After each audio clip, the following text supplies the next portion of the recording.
Bush and President Barack Obama also emphasized the importance of maintaining a technological edge to support national security and the interests of the American people.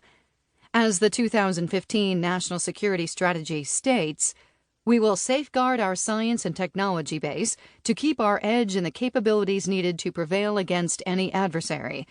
The United States will use military force unilaterally if necessary, when our enduring interests demand it, when our people are threatened, when our livelihoods are at stake, and when the security of our allies is in danger.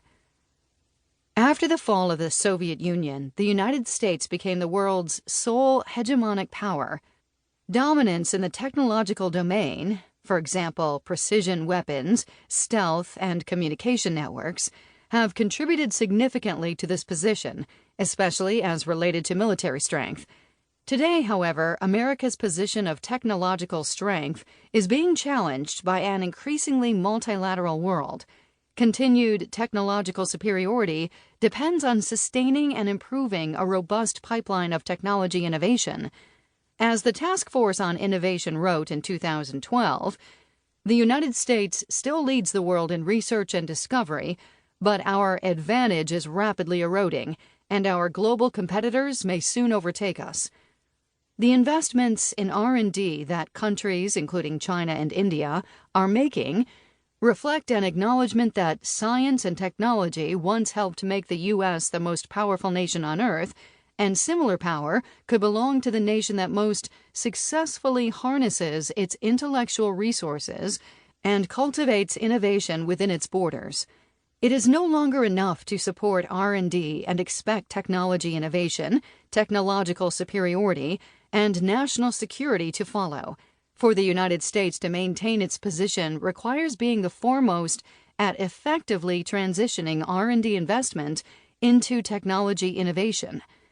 Innovation strategy can be understood as the science of improving the yield from this process, that is, increasing the technology innovation that comes out of R&D efforts. Over the years, we have figured out that innovation is a science. While new innovation can appear spontaneous, for example, the result of serendipitous tinkering, it can also be cultivated and accelerated through purposeful strategy and rigorous efforts. Public investment in R&D has been critical in creating the necessary environment to foster innovation. Yet, in the political and economic climates of the last decade, U.S. government budgets for R&D have declined. In the face of these cutbacks, technology innovation strategies must increase the return on public investment in R&D and be even more effective at yielding technology innovation. Beyond financial constraints, innovating is harder today because the next generation of technology requires interfacing with systems that have thousands of technical interconnections crossing many disciplines. Consider just one example from Ashton Carter, Secretary of Defense in the Obama administration. As Secretary Carter noted in his book, Keeping the Edge, Managing Defense for the Future, the electronic warfare suite above tactical aircraft, now under development, is a complex system uniting radar, targeting, communications, electronic countermeasures, and attack warning functions previously attached to the aircraft system as separate subsystems.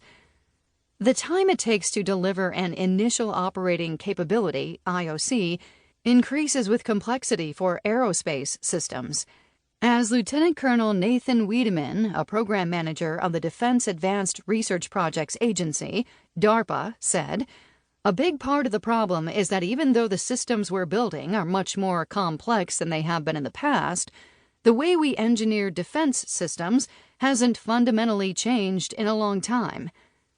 Technology innovation strategies themselves must evolve if they are to succeed in the face of financial pressures and increasing technological complexity. The process of innovation itself is complex, difficult to model, and multifaceted. The United States needs further analysis of pioneering technology innovation strategies that have shown promise. The National Research Council, whose charter is to improve U.S. government decision-making and public policy, noted in a 2012 report that, unfortunately, the tried-and-true technology innovation strategies that have been honed